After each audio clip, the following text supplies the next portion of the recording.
भारत में सूक्ष्म शिक्षण की शुरुआत किसने की? डी तिवारी, जी बिश्नोई, दोसांझ या इनमें से कोई नहीं। किसने की थी? ये की थी डी तिवारी ने। हम चले जाएंगे विकल्प ए के साथ। अगला, सूक्ष्म शिक्षण की कितनी अवस्थाएं होती हैं? 3, 4, 6, 8। कितनी होती हैं? तो ये होती हैं 3। हम चले जाएंगे विकल्प ए के साथ।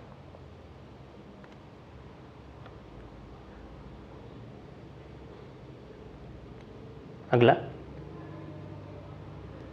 सूक्ष्म शिक्षण में प्रतिपुष्टि के स्रोत हो सकते हैं ऑडियो, वीडियो, साथी, छात्र या ये सभी। ये सारे के सारे हो सकते हैं। हम चले जाएंगे विकल्प डी के साथ। अगला, सूक्ष्म शिक्षण में कितने सोपान हैं? 6, 5, 3, 2। कितने सोपान हैं? तो 6। हम चले जाएंगे विकल्प ए के साथ।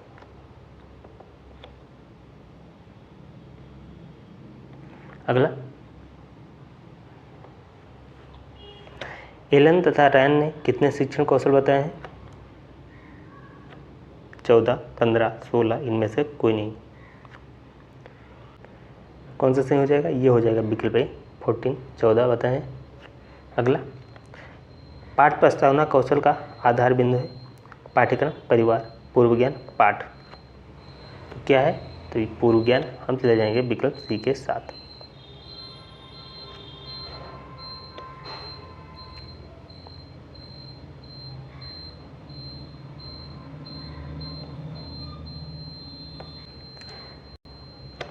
दृष्टांत के उदाहरण प्रकार हैं शाब्दिक, अशाब्दिक, ए और बी दोनों। इनमें से कोई नहीं। ए और बी दोनों सही हो जाएंगे। हम चले जाएंगे विकल्प सी के साथ।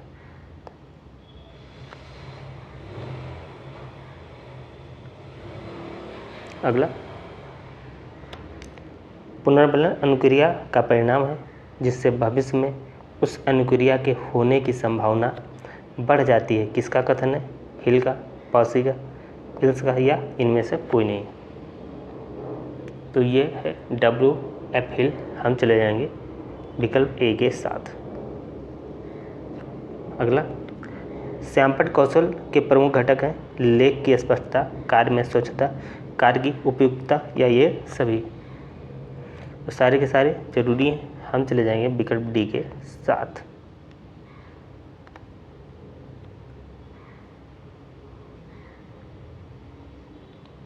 अगला, सूक्ष्म शिक्षण चक्र की अवधि है 12 मिनट, 6 मिनट, 36 मिनट या 24 मिनट। कितनी है? तो ये 36, 36 मिनट। हम चले जाएंगे विकल्प सी के साथ। अगला, कक्षा शिक्षण में परिचयात्मक शब्दों का प्रयोग किया जाता है व्याख्यान कौशल, नियमन कौशल, पुनर्बलन, उद्दीपन, परिवर्तन कौशल में किया जाता है। पुनर्बलन कौशल में हम चले जाएंगे विकल्प सी के साथ। विकल्प सी ये हो जाएगा सही, पुनर्बलन कौशल।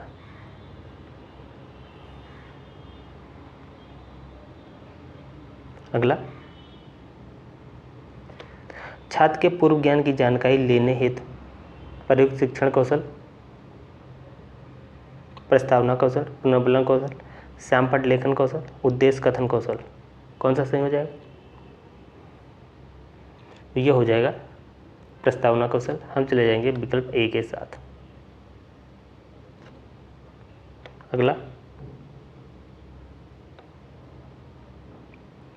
प्रस्तावना कौशल का प्रमुख घटक है प्रश्नों की संरचना, लेखन की स्पष्टता, उचित श्रृंखलाबद्धता, कथनों का तारतम्यता। कौन सा विकल्प सही हो जाएगा? तो ये हो जाएगा कथनों में तारतम्यता। हम चले जाएंगे विकल्प डी के साथ। अगला, सूक्ष्म शिक्षण के जनदाता कौन है? Flanders, Allen, N L. गेज या स्किनर। तो ये कौन जनदाता है? ये है एलन। हम चले जाएंगे विकल्प डी के साथ।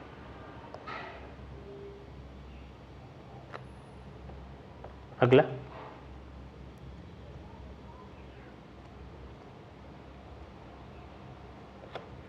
शुभ शिक्षण में निम्न में से कौन से तत्व का समावेशन नहीं होता है? शुभ समय, सोच, कक्षा आकार, बृहद पाठ्यवस्तु, अभ्यास आधारित शिक्षण। बृहद पाठ्यवस्तु, हम चले जाएंगे विकल्प सी के साथ। अगला, प्रस्तावना प्रश्न का संबंध होता है विषय वस्तु पूर्व ज्ञान से, शिक्षक ज्ञान से, अश्रृंखलाबद्धता से। किससे होता है? पूर्व ज्ञान से होता है। हम चले जाएंगे विकल्प बी के साथ।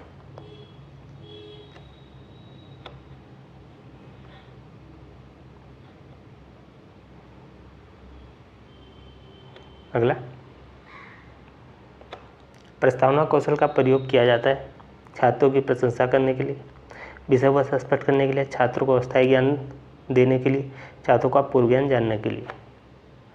छात्रों का पूर्व ज्ञान जानने के लिए इसका यूज होता है। हम चले जाएंगे विकल्प डी के साथ।